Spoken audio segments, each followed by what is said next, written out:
evening, Monadnock region, and welcome to the Space Lounge. This is Go Mo Tonight, your only local connection to regional comedy on a weekly basis. Coming at you, again, from our Space Lounge, I'm your host, Chris DiLoretto, joined by my fabulous co-hosts, Zoe Roten-Heinsman. And Sam Abbott. And, pardon us tonight if we seem just a tiny bit glowy, because this is Thursday, February 10th, 2022, that we're recording this. And earlier tonight, we were together in person in the fantastic 1833 room in the Peterborough Town Library for our monthly Monadnock Underground Writers' Night Out, which is co-sponsored by the Peterborough Town Library, and we had our best turnout yet. We had like a million different genres represented. There was poetry, there was memoir, there was straight up nonfiction, there was some horror, there was some fantasy, there was what am I leaving out? I feel like I'm leaving stuff out here. Even some piece of Bill's road novel, which we'll be publishing later in the year, by the way. Yeah, vulgarity. Vulgarity. There was yeah, and there felt a little more comfortable. I'm like, this is good. I think it's awesome. There have been some writers' nights out where there's like a kid or two in the audience, and I say that also with the caveat that I think every parent that has brought a kid in kind of knows potentially what they could be getting into. So I don't think there's any bones about it. But also, the library has put out some promos that have encouraged children in general. So it was possible that tonight could have been populated by some unsuspecting victims of vulgarity eventually. But no, tonight was adults only. So there were several readers that prefaced what they had to say were, there's some swears. And at one point Sam was like, good. I was like, yeah. Swears and multiple rapes tonight. I was also thinking it was good that there were no kids. Yeah. Not graphic, sure. but still, you never want to have to explain what that word means before you're ready. No, and it's funny too, because I do feel like if we have several writers' nights out in a row that features this much mature content, it's almost like, at what point do we start actually warning people? Because I don't want to. It's early. That's the thing. We have these at 5:30 p.m. So it actually is like a kid-friendly time, and I don't even at this point want to discourage any young writers from coming and practicing reading before an audience. I think that's wonderful. So I don't really want to close that door, but at the same time, these are adult writers and mostly adult audience, and I favor the mature content. Yeah. Maybe next time we'll get the full story of the vampire that was deemed too mature for even tonight. Yeah. Drained him like a juice box, I think is the term. that was the phrase. After she raped him, I think is kind of where he was going with that. Raped them and then drained them like a juice box. But I know I'm intrigued. Enough said. Yeah, right. No, that was interesting. Yeah, so it seemed like that was most of the action and what he didn't say. But in any case, it was. Yeah, there were. Yeah. We were promised horror, and I'm not. We didn't get to hear the horrific parts. But maybe next time. I was really happy though that we had that woman came and she said she prefaced saying that there was some foul language, but she mentioned that she wrote a book a few years ago, let it sit for a year or two. Then she had a friend that worked through the whole book with her, which is great. If you have a friend that will do that with you, that's a good friend indeed. And then let it sit for another year or two. And she was reading it for someone other than that one friend for the very first time in Writers' Night Out. And that's the stuff that I really love to see. because that's what it's for. It's not just it's less of a performance than it is a part of your process of creation, in my mind anyways. And I really think for the most part, except for the poets, who I think generally are reading things that they consider to be complete and finished, people are reading drafts of things, and they might be further along than others, but most of the time people aren't like, I wrote, maybe Chloe a little bit. She seems to consider some of her stories done, I think, when she reads them. But for the most part, most of the people, even with fiction, it's pretty clear based on something that they've said that it's a work in progress, and it's an excerpt. Usually it's a draft, and this is the audience is a sounding board. You personally hear your own words differently when it's good to I think, Zoe, you might have said this in the last episode. I did, yeah. It's good to hear yourself read it out loud in a room by yourself, but all of a sudden your brain starts seeing all kinds of other things as soon as you're in front of a room full of people. It's so true. Yeah. Even sometimes I'll read, I've in the past read stuff to my mom on the phone that I've already read out loud, and just reading it to another human changes it. So yeah, it's definitely a safe place for works in progress, for sure. So if this sounds interesting to you and you're local, although I will say I got a message from our good friend and an award-winning Monadnock Underground writer, Jared Radke, today, and we'll see if this comes to fruition. But he's making tentative plans to actually come up here from Atlantic City, New Jersey, for one of our open mic nights later on in the spring or summer. So perhaps even if you are from far away, we did have two people at least in there come from Manchester tonight, which was real cool. So people are coming from all over, but especially if you're local and this sounds interesting to you. I mean, there's two awesome things going on here. One is that I'm starting to feel like we're developing a little monthly community, because there's now a few people that are coming, if not every time, they're definitely repeat attendees. But also each time it's never just repeat attendees. There's also always brand new people coming with totally different stuff, and you never know what you're going to get. It's awesome. It is awesome.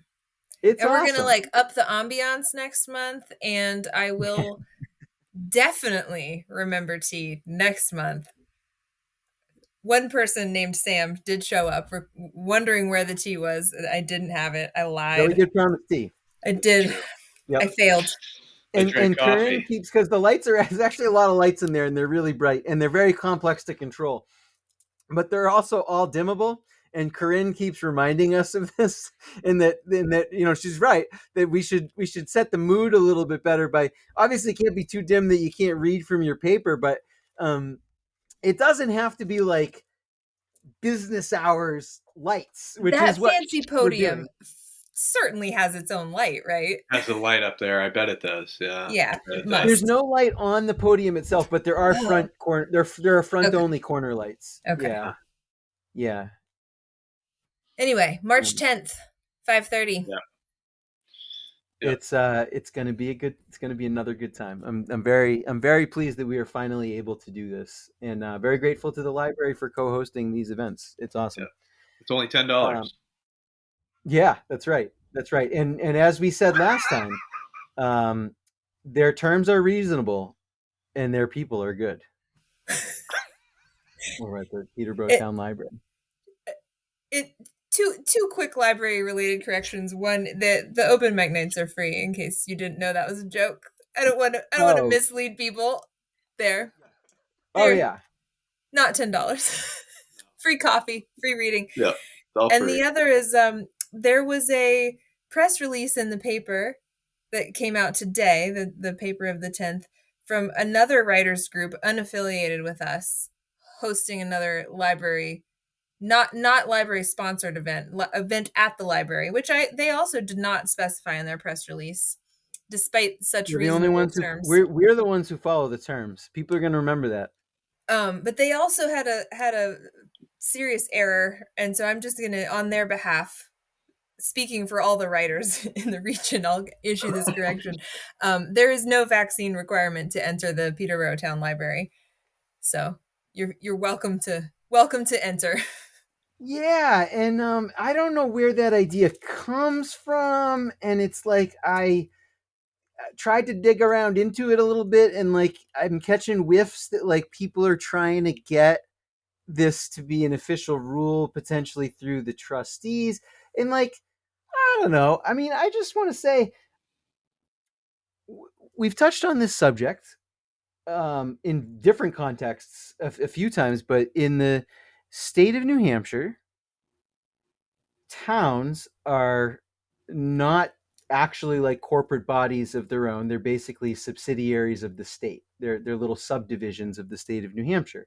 And as subdivisions of the state of New Hampshire, they are only permitted to do things that they are explicitly written that they are permitted to do in the revised statutes annotated, the RSA. I don't believe the RSA authorizes the town to mandate vaccines in a public space and to deny public services to anyone on the basis of vaccine. I know that there is debate about this on the school level. That is a slightly different subject because the schools are sort of governed a little bit. They're not governed directly by the town, and schools, of course, do mandate other vaccines. Not to enter the building. I think that still would not be cool. But to be a student, you do typically have to have certain vaccines. That's been the case at least since we were children. But always with exceptions allowed. Yeah, I don't think it's ever been very difficult to get an exception for those things in the past. You know what I mean? I've never heard of anybody who couldn't be a student because they were not vaccinated for something in the public school system in my lifetime anyways. But I am pretty certain I'm on solid ground in saying that the town can't do this. The town can't do this for the library. The town can't do this for the townhouse. You can't deny public services to people on the basis of vaccinations yet in this country anyway. And certainly not if you can do it in Boston, perhaps, which for the record, they are already beginning to talk about walking back their vaccine passport program because they know they're going to have to soon. So even in Boston, that's not going to exist soon. But I know that in the state of New Hampshire, that's simply not authorized. And until the state authorizes that, I mean, I'd hate to see the town face a lawsuit after everything that's gone on in the last couple of years. So let's be careful.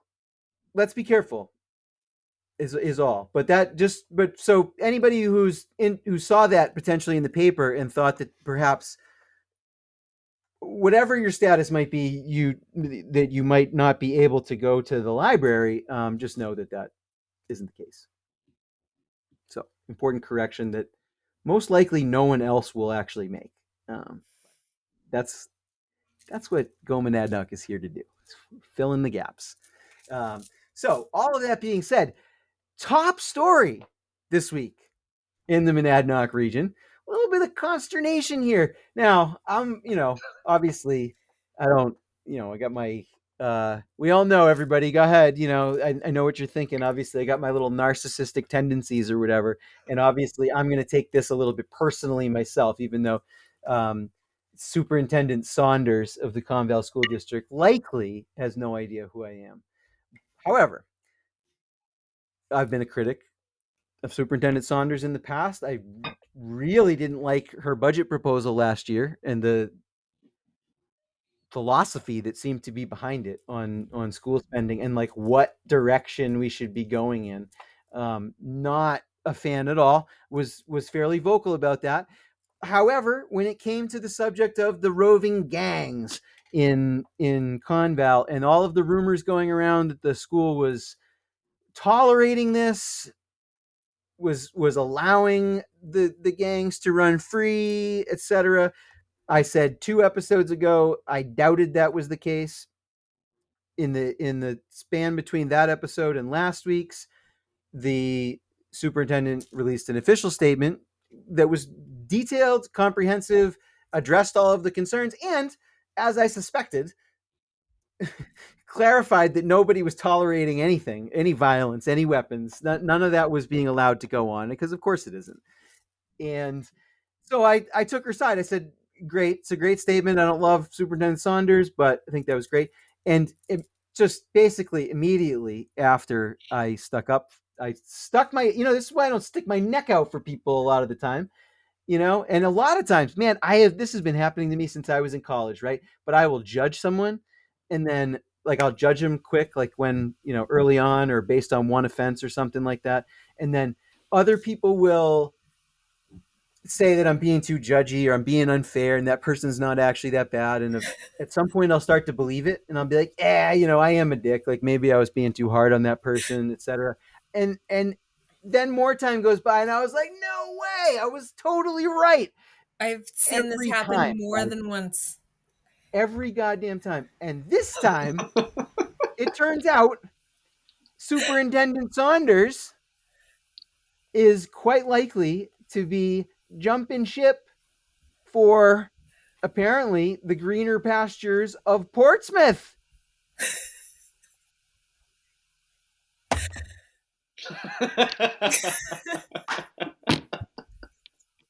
How long has she been the superintendent? I feel like it's been a little while. I think she started as something else and climbed the ladder, proverbially speaking. That's quite possible. I will be honest and say that I don't know the history of her tenure. And I think it is personal, though. I think it's been a while. I think it's been a few years. It's been a few years. I don't think it's been more than 5, but I think it's been a few. Yeah. I mean, perhaps she's worked. If she's climbed up, I'm sure she's been around more than 5. But I don't think she's been superintendent. I could be wrong. But she's leaving, or she's probably leaving. This came out in the press, and so I don't know. How did this? Do you guys know how it got in the press? No, I saw your buddy post it on Facebook. So I mean, I think that's the shittiest part, is it wasn't. Yeah, it was in it. Everybody found out the back way. You know what I mean? It was in a Portsmouth paper. That's these are the 2 candidates, for superintendent, and somebody else saw it and was like, "Whoa!" Yeah. Well, apparently the shouldn't say this, but the Portsmouth newspaper apparently does investigation and reporting, and so they found this out. I'm sure it was leaked to them, as another common theme on this podcast. This is how things get into the press. People don't seem to understand this, but like people tell reporters things without using their name that they're not supposed to say publicly, but they do it anyway. That's how like all articles get written. It's like how the whole machine runs. So anyways, in Portsmouth, apparently they're less shy about the facts of life, and they leak shit to the newspaper, and the newspaper gives no fucks if they're screwing over Peterborough and sending us into a tizzy. And so they published this thing saying she's a finalist with this other guy. But then I heard somewhere that the other guy got a job or is almost certainly taking a job in Rutland, Vermont. So I missed that. I as far as I know, I could be wrong.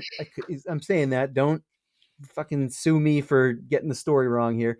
This is, as I understand it, from multiple sources, and I haven't done a lot of digging myself. But it sounds like everyone I talk to seems to almost take it for granted that she's leaving. And you know what I say? Yeah. Not only goodbye, you think Portsmouth is better. Good luck. She and her polycule just want to live out in the open. Yeah. Okay. Yes. Good luck among the polyamory epidemic. First of all, secondly, it wasn't that long ago that we had one of our prominent public officials leave here for supposedly warmer climes and a better opportunity where people were more open to progressive ideas. She might have even taken the town's $2.3 million on her way out to Vermont, where the job apparently didn't work out after like a month. So sometimes people get a little too big for their britches and think like, Peterborough's so hard. Screw them. I'm going to Portsmouth. And hey, I wish everybody the best, maybe. But sometimes that's how it goes. But the other thing to me now is that like the trouble with this situation is, now, like I said, it sounds like it's a lock. But if it wasn't a lock, Or if something falls through with other dude in Rutland and Portsmouth likes him better, you know what, Superintendent Saunders? I think we've filled your position in the meantime, and we no longer need your services. You can get the fuck out if you don't want to be here, And I think that's true to about anybody. Love it or leave it, baby. This is hardcore native border centric culture here. And if you, I don't know where I'm going with this, but in all seriousness, though, I think she had a bad budget last year. I think she resents the fact that the town called her out on the bad budget. And I think she thinks, I'm sure that Portsmouth can probably pay better, I guess. It can't be that much better, but I'm sure they can pay a little bit better. But I think I read she's one of the highest paid superintendents in the state. I think she's pretty highly paid now. Yes. And Portsmouth is probably one of the only places with deep enough pockets to pay her more, But so I'm sure that could be part of it. But I bet you, knowing how people usually make these decisions from a career perspective, I bet you there's a component to the decision that is around, well, they're going to be open to my ridiculous, like, what did she want? She wanted like $1 million for like a permanent remote program or something like that, Right. which not like teachers, parents, and students all hate this idea. And with the exception of like a dozen people who prefer online learning, and which already exists. It was one of the, like, it was an obscene thing. And it was an obscene thing because everybody in town is always, as we know, all extremely upset about rising property taxes. And by far, the biggest hunk of the money is always going into the schools. And I like public school and I want public school to exist. I'm not saying we should get rid of it, but God, it makes it hard to like public school and want it to exist when, on top of the fact that it costs us way more money than it should because of the Conval Charter in the way that it's written and the fact that we're legally required to keep empty schools open. But in a heated climate where people are kind of stressed and really upset about their taxation as it is, to just be that tone deaf, to be like, on top of the like 53 or $54 million that our budget already is, we need $1 more million for a totally like a program. I shouldn't say useless program, a detrimental program, a program that would make the education of the district worse than it was before. And I think that's obscene. And I think that she thinks that out in Portsmouth, they must be better people who would be open to ideas. I mean, that is what Karen Hatcher thought when she left this town. It did not work out. We'll see how reasonable Portsmouth really is. But in any case, I'm sorry I defended her. I hope we get somebody better. Of course, as somebody else said to me, the devil right? I mean, who knows? I myself have made that argument when it comes to public officials in other capacities. It's like, what do you think? There's this great pool of public servants out there that, it's just so easy to find somebody who's going to do an awesome job. Unfortunately, it's not. And I understand that. But I don't know. It seems a little uppity to me. She was the 5th highest paid assistant superintendent in 2014. That was at $115,000 salary. And so I can imagine she's only done better since then. I can imagine. Does it say when she became superintendent? Did we find that out? I think 16. So okay. right. All right, so I guess a little bit more than half a decade then. 5, 6 years. But I think she'd been in the system for quite a bit. I will say I had a superintendent growing up. I talk about this a lot because I had all these, everyone who was in like a role of authority in the town and in the school district was like a model person for that thing. Like we had like a model police chief, and we had like a model fire chief, and we had model principals in the schools, and I liked him. His name was Jim McCormick. He's still alive. I shouldn't say that is still his name. He's not a superintendent anymore. But he was a clever politician. he was there for like, I think he was superintendent my entire childhood, right? And he wasn't that old either. He was like maybe a little bit older than my parents. So he started out as a young guy and like rode the whole thing there.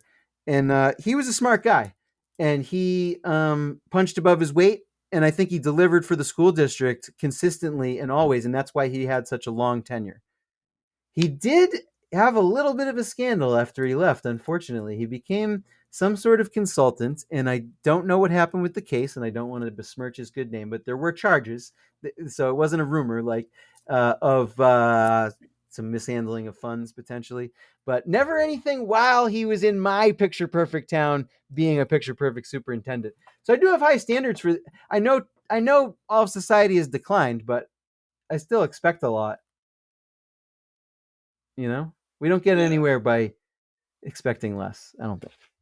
In any case, this episode of GOMO Tonight is brought to you by KEENE Mitigation Services, your spiritual cleansing and protection specialists, here to save you from the K-hole.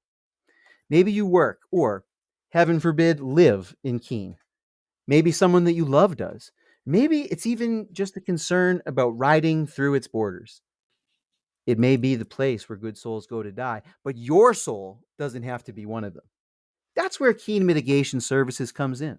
When you come on board with KMS as a client, your case manager will work closely with you and a team of spiritual mercenaries to determine what exactly your specific, unique needs, traditional background, ancestral record, and particular risk factors are, and how we can keep you safe from all malefactors, demonic or otherwise. These guys have Catholic priests, they've got Episcopal priests for the Anglophiles among you, they've got Pentecostals, they've got people practicing Santeria. I want to say they have a representative of recycled percussion and their positivity schemes, etc. These guys have packages to suit any budget. Don't fall victim to the K-hole. Call KEENE Mitigation Services today. We'll have a link in the show notes to that service. If you would like to have your service, your personality, your art, your business, your event, your bar mitzvah advertised on our program, our rates are so low when it comes to the dedicated, devoted, avid, and enthusiastic listenership that you are reaching with this ad. As I've said before, guarantee you the eyes and ears, the message of your sponsorship reaches from this program are more attentive and more closely looking at what we're actually selling than those who see an ad in the ledger transcript by a factor of 100. I'm telling you. And like I said, our rates are extremely low. You can contact any of us, but particularly Sam at monadnockunderground.com will hook you up with an ad. We're already booking into March here, people, so hop on the wagon before your competitors do. And now that we have conveniently touched on the subject of KEENE, it's a nice segue to our next bit of bad news. It's our next traitor. This is like we're going to call this the traitor episode, the Benedict Arnold Judas Iscariot episode. So if Kim Saunders is Benedict Arnold, Judas Iscariot. Should I say this? I mean, I hate to say this because he is kind of a nice guy, but Judas was a disciple. He was nice for a while, right? That's right. He was nice, and then he 30 things of silver or whatever, right? Pieces of silver. That's it. Eric Gagne, heroic hometown music aficionado, our very own John Cusack in High Fidelity, former brainchild behind the Glass Museum. I believe he still is because it still exists. Glass Museum, nonprofit formed to run the Thing in the Spring Festival, which ran in Peterborough for like 10 years or something like that. It's kind of a big deal. He did a little goodbye concert unexpectedly in September, I think it was, without really announcing that it was a goodbye. but it was called Long Live the Thing. So anybody who understands what like long live the whatever means and all, and when you say that, I was like, it sounds like that's a farewell. And it was a farewell. And, the reasons cited at the time were very justifiable. I get it. He's set up at, if you guys have heard about Nova Arts over there, which is like somehow combined with Brew Bakers or whatever in one building or something. They are legitimately, as we'll discuss in a moment, but they're legitimately one of the only places between here and like Nashua or further that is doing regular live music. So you got to give him credit for that. And that's because of Eric. Um, what was said at the time was that the Glass Museum was going to dissolve because he was going to step back because he's got this gig at Nova, and he's basically got the opportunity to kind of professionally run the music at this place and not bang his head against the wall like he was having to do a little bit in Peterborough. Fair enough. Fair enough. No, it's a little bit of a betrayal taking that much music into Nova Arts from Peterborough, but not enough for me to call it out, right? Well, turns out, several months down the road, I was a little offended to see this actually in a press release. The thing in the spring is not over. Long live the thing. The thing in the spring is going to continue this year in KEENE. So now, some might find this distinction arbitrary. I don't believe that it is. I think that there's a very clean line here where it's like, all right, new venue in KEENE, you're bringing some music in there. For the most part, there's some exceptions, but for the most part, like I don't really see a lot of the bands that are going into. Sometimes, maybe once a month, there's a band that goes into Nova that I think might have played at Harlow's if Harlow's had music, right? Most of the time, I don't know that there's overlap. I think they might be different bands. And KEENE, for their part, one of the reasons that KEENE has been so obviously unlucky, and there's obviously a problem there, is because a place like KEENE should, by all rights, on paper, have like 2 to 3 times the live music that a place like Peterborough does. It just should. It's a college town. It's like, what do they have? They got like 24 or so thousand people live in KEENE, and 6,000 people live in Peterborough. You know what I mean? They're 4 times as big as we are. Plus, there's a college. Plus, there's even a couple of other big towns around it. There's no reason that we should have ever actually had musical supremacy other than superiority and the bad curse that's on KEENE, right? So I don't begrudge them a venue with music playing in it. And like I said, I didn't really feel like he was stealing very much. And I also did not overly love the thing in the spring. I didn't really like the music that would be featured at it, honestly, and I didn't think it had a local enough character. So this is a subject that I'm a little bit conflicted about because I'm not that brokenhearted on the face of it, but I am offended on a deep, deep level that the festival continues in fucking KEENE. What a dirty thing to do. What a dirty thing to do. That's rotten. We all know how you feel about KEENE, though, Chris. To be fair, but I have to agree with you that I think it sucks just as much as you do. Maybe you have a deeper hatred for it because you lived there, and worked there, and had to be sort of there in all sorts of ways. But and it's also like as the Wizard of Monadnock, you come to know there's a certain spiritual vortex around that place that just. It doesn't do good things to people. It doesn't let people leave. It doesn't let people flourish and thrive. It's very dark, and I can't, for the life of me, I don't understand what it comes from. And as I don't want to get on a tangent on this, but I was chatting with, it was Bill Mullen on a stray Facebook comment, but Brattleboro has a shadow too. It's a different shadow, but Brattleboro is also another place that like should be good, but you go there and you just, in fact, it's more palpable than KEENE. I think KEENE has worse luck overall. Like it's because it's more subtle. But when I'm in Brattleboro physically, I want to leave. Like I always want to go. And sometimes in KEENE, I can forget that I'm in KEENE. But in Brattleboro, it's just like, this is like an uncomfortable place. There's something weird here, man. That's unrelated. I don't think he's going to bring the festival there. But Jesus Christ, he's going to bring it to KEENE. Like change the name at least, right? Yeah. The the Nova Arts Festival, or Yeah. God Almighty. It's I think it's insulting, and people in Peterborough are so goddamn conflict averse that I guarantee you there's a ton of people thinking this who are probably even in their own mind before like sharing it with their spouses. They're like, no, no, no, don't be mad at him. It's okay. This sort of thing happens. Like, no, it doesn't. That's a dick thing to do. That's insulting. I don't care. I mean, I think that's bullshit. And it's especially bullshit because of the state of music in Peterborough and the fact that Harlow's Right. is dead. Yeah, we want to talk about long live something. Long live Harlow's is dead. Long live Harlow's.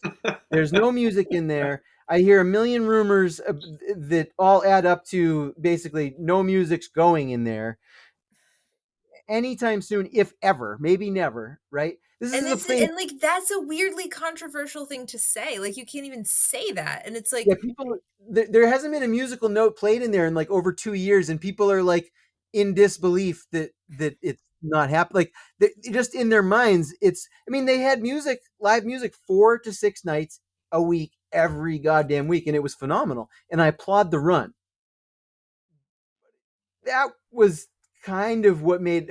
I mean, no offense, but it wasn't the Blair Witch sandwiches that I do like, but you know well, I what I mean, mean. yeah, well like I was saying earlier, like, you not to disparage any other live music, but like there's a difference between going to a venue with mediocre occasional music, standing there and watching it, or like sitting there maybe, but in a concert hall, mediocre.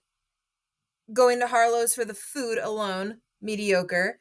But you meld the two together in the Harlow's atmosphere, listening to your mediocre music with your mediocre food, and it was like more than the sum of its parts. It was Perfect. like Yeah, absolutely. beautiful It was a fusion. alchemy, Yeah. but Yeah. you divorce those two things and then you just have two mediocre things. Yeah, like And you don't I want was that. corrected for saying No. this to somebody in the Peterborough Facebook group because somebody was commenting about, how, like, oh, oh, yeah. All right. We could get bogged down talking about this forever because now I remember what post it was. It was on a post where actually it was your boy, um, Andrew Carnegie, Oh, uh, wow. Yeah. fucking Dan Petrone, Yeah. Andrew Carnegie of Peterborough Realtors was making a post of what business would you like to see in Peterborough, and God Almighty, people, your answers are so bad.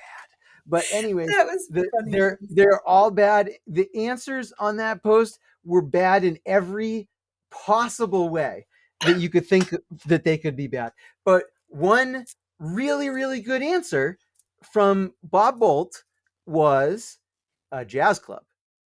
And Oh I'm yeah. like, yeah, and if there's a place where like a jazz club could survive, like I think Peterborough could sustain it. It wouldn't be like a Boston level thing, but like you could have a pretty cool jazz club in Peterborough. I think that plays jazz like 3 nights a week or something like that. I Yeah. there's enough musicians around willing to come and sit down and jam jazz that you could do that. I thought it was a great idea, and then like I don't know, somebody was just like, you can go to Harlow's, like or like something like that and like it might have been after me or somebody else was like, "There's no music," and they're like, "There's Harlow's." And I'm like, "No, there's not." Like, there not only is Harlow's not playing music right now, but there is no statement of intent to do so at all. There's not even a rumor that. So, and again, I it's not substantiated enough that I can repeat the reasons that I've heard for this, but like literally if half of the reasons that I've heard for this are true, there's not music coming back. Oh, if only 50% of what I've heard is true, the music isn't coming back to Harlow's. And that's what I believe. Until I see otherwise, that's what I'm going to believe. And so I was corrected. I think it was Saturday night, Friday or Saturday night. I was making this comment. Good lesson for me.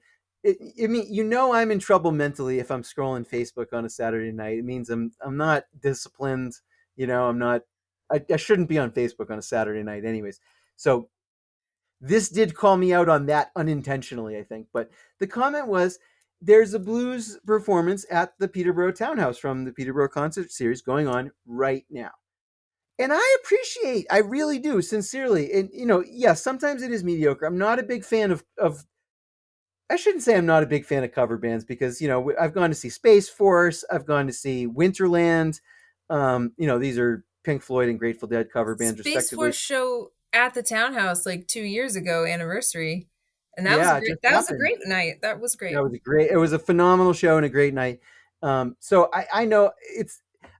I shouldn't. So I don't hate the cover bands. Sometimes I don't want to hear who they're covering. Like I can't stand Paul Simon, and there's this Paul Simon cover band that everybody goes nuts for. I think Paul Simon sucks.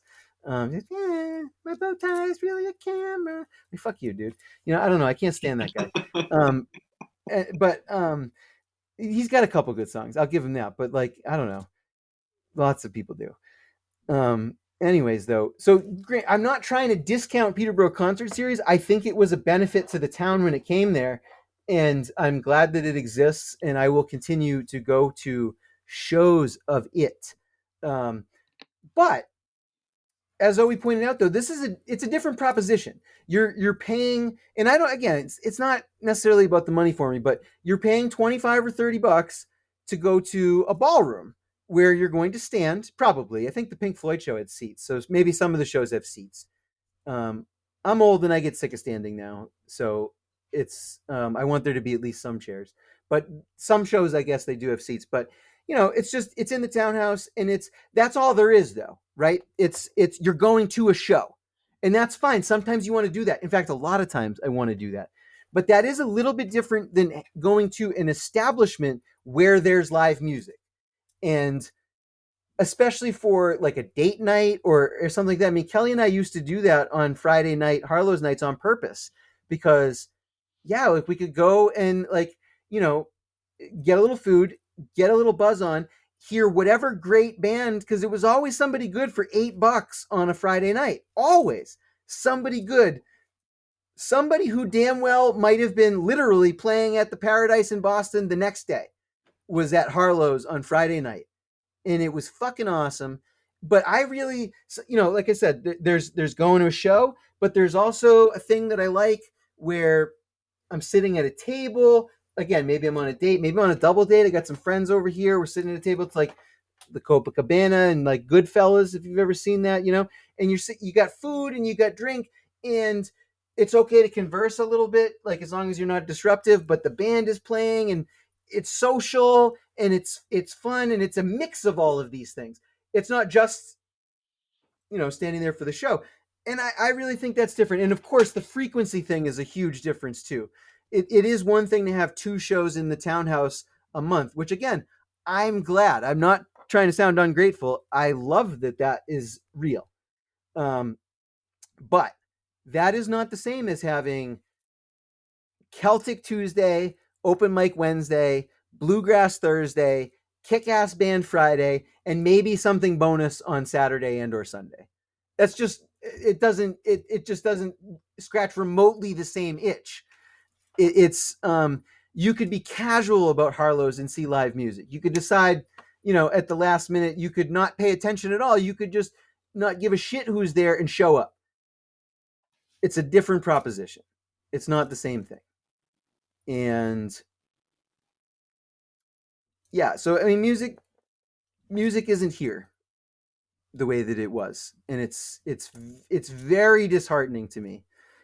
And I kind of don't really know what else to say about that, but it's a bummer. And Eric, like I'm sure I'll see you, and I'll smile at you or whatever. But just know, I'm happy to talk to you about it if you want. But I just think it was a dick move. You got to do what you got to do. But you did us dirty, brother.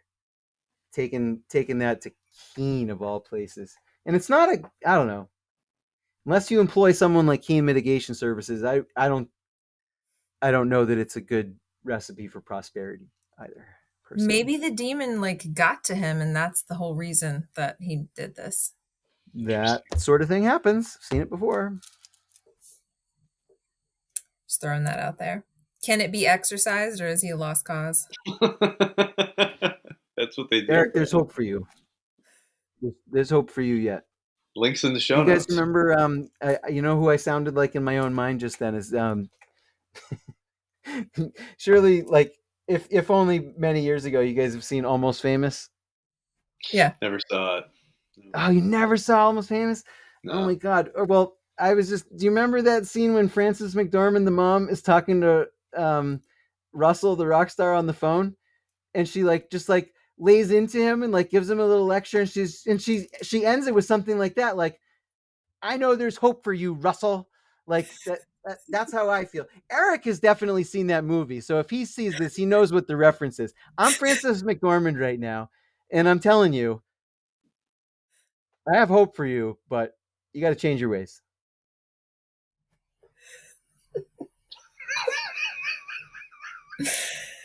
So, uh, what else? I mean, what do We published a new Gomo voice from another controversial figure, controversial? Yeah. our Speaking of friend the Count, Angelo Voiello.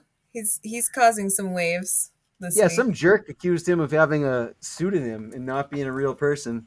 Um, we're not going to dignify those accusations with a official response, but in any case, he's our columnist. He's a French Italian philosopher and financier. He used to be a Catholic cardinal. He lives in Sharon with a number of small dogs, and his belief, applying the things that he's learned over a long career globally to this region, is that there is, in fact, let me just bust out, because he in his most recent piece that we published earlier today, he gives a summary of his position, which is there is a and again I'm quoting from the article that we put out today. We'll put this in the show notes, but there is a non-zero possibility that in the medium-term future we may see a partial breakdown of society that leads to much more limited centralization of government. This would mean that on some key areas of both survival and governance, localities will effectively be on their own. In such a scenario, the Monadnock region is susceptible to unfriendly annexation by more powerful neighbors such as KEENE. But by planning for such a scenario in advance, including making the preparations for expansion of Peterborough as the center of an independent minor power, we may have the chance to retain control of our destiny. Now, as with everything else that we publish, I mean, there's a reason it's called Voices, right? I mean, nobody who writes, including myself, really as an individual who writes for our Voices section, speaks for Go Monadnock or Monadnock Underground as an organ. We don't even put this as a disclaimer because screw that. We believe it is self-evident that we obviously don't agree with all of these people. We're going to publish people who disagree with each other. So nobody who publishes on there is the official line. So let's be clear. Our media outlet isn't calling for this, but one of our job is to find really unique people who can speak articulately and dynamically about comprehensive topics, particularly those that are forward-looking. And Angelo very much fits the bill, unusual as his views may be. And I shared his article in the Peterborough group because it's a matter of direct local interest.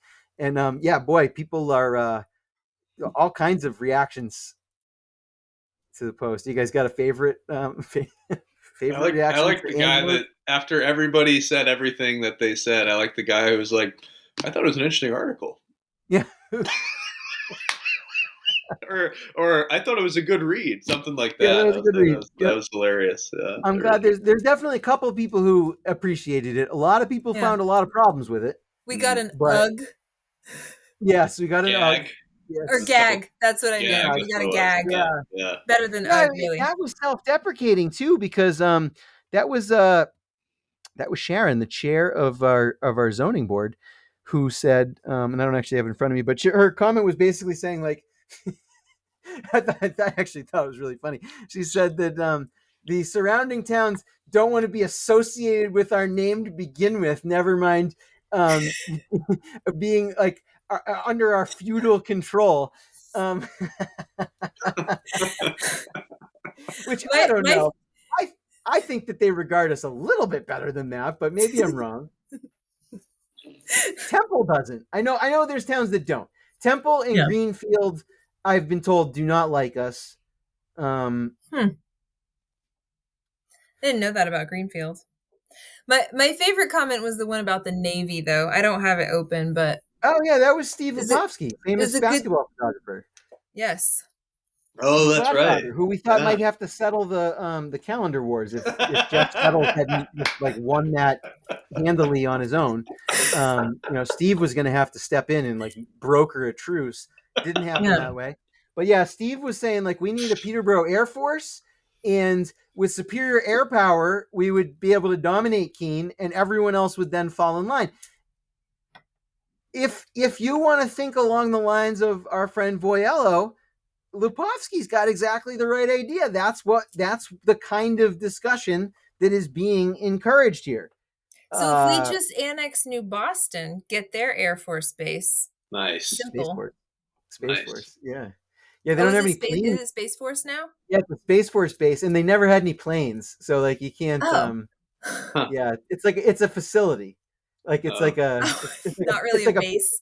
No, it's not a base. I don't know what it's officially classified. It may be officially classified. It's a building though, from what I understand. It's not.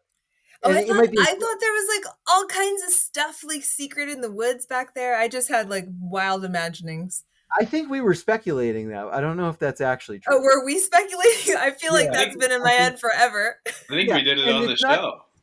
And it's not to be confused with the I have a good memory. Very Large Array telescope. No, I'm not confusing it with that. But they're not that, they're kind of right in the same woodsy direction. That's what I thought we talked about before. Maybe. Yeah, but we did talk about the Space Force base, and I think we did speculate that there could be all kinds of shit in it, but we know there's no planes. Maybe there's UFOs, but there's no jets that could have air strikes on Keene. Airport in Deering. Airport in Jaffrey. Wow. Really? Yeah. Huh. Yeah. No idea. That's where we get our planes. Airstrip in Deering. Anyway, it's basically Antrim. That's that stretch of land between Antrim and Hillsborough. And well, here's another thing too that we probably don't know about and probably can't find out about, but like, I don't know. Like, how sure are we that some of the billionaires like nestled in the Peterborough Hills and particularly in like Sharon, right, don't have little small plane airfields or at least like helipads? There's one helipad in Peterborough, I know, but there's probably more than one private residence. One besides the hospital? Yeah, the private residence. It's not far from there, actually. No shit. Wow. Yeah. See? So a couple years ago. There's actually like an ordinance in Francistown now that you can't land a plane in a field in Francistown because Kurt's former boss once flew his plane to his house in Francistown and like landed in the yard and like apparently scared some livestock nearby. Gotcha. Yeah. Wow. So then they had to write that. They had to write that in. Down. Yeah. No shit. Huh. So Francistown, maybe not where we look for, air related. Or we just change their rules. I don't know. You know what I mean? Like, there you go. We could turn half of Francistown into an airstrip if we annex them. That's part and part. We want to be friendly, of course, but I guess, see, these are the things. Like someone took real offense to the fact that Voyello said something about identifying problem towns and what the threats against us might be. But this is what, like, he goes on and like, this is the kind of thing he's referring to. And I'm sure because I've talked to the guy and I know what his ideas are for, he says it right in the post that his intent for this column over the next several months is to explore specific aspects of this concept and like what pieces we need to consider and what they mean for our strategy overall. Were we to adopt a strategy? Some people are really against the idea of assertiveness, let's say, or non-humility, we might say, among the humble Yankees chopping their wood. But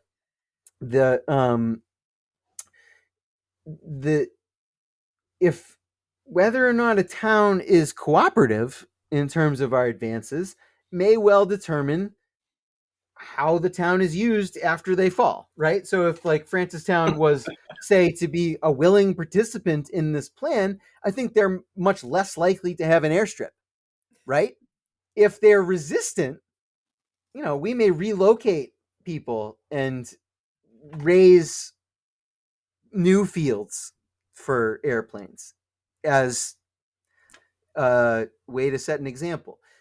This is, and again, not the position of the show. This is just, I think, how this fellow thinks. And I'm not going to say that I agree, but I find it persuasive. I think it's worth considering what the area in which, and this is why I agreed to publish the guy. Where I agree with him the most, and this is what I'm looking for generally with Voices posts, is I want people to write for us who are willing to basically when talking about the future, basically cast aside all assumptions that we take for granted in the present. Because that does seem to me to be a useful thing to do when thinking about the future, because it's very possible for many reasons. And again, this is where I very much agree with Voyello, that the future is not going to look like the present. It's definitely not going to look like the 1990s. You know what I mean? Like, it's this 20th century ideal that we have for the status quo. There really isn't any reason to assume that it's going to always be like that. So when we talk about the future for our region, when we talk about the future for ourselves and our families, I think that everyone should think that way, and nobody should be afraid to look at a whole different kind of ball game than what we accept as normal. Some people don't like that, though. In any case, it's more interesting to read this for sure than the cover story on the Ledger transcript, which is about like couples who fell in love at Franklin Pierce. And it's like, part of me wonders if they're hearing my imaginary romances that I keep writing for their other boring stories that contain nothing of plot that is good. But if they're trying, again, the key, and I so far I haven't actually gotten in any trouble for this. I don't know, but in almost every episode I make some kind of ageist defense. No offense, again, but even the old people want to read about young love, not old love. Think about that. So bad attempts. But one of the big things that we wanted to talk about in closing out was my favorite Ledger headline of the week, which is still uncorrected. I told them about it on Facebook, but it still says this. It's not even a Ledger article. It's reprinted from the Concord Monitor. So all they had to do was copy and paste it. And instead, the headline still, days later, says, parents, doctors debate bill that would mandate COVID-19 in schools. It might be better than trying to eradicate it.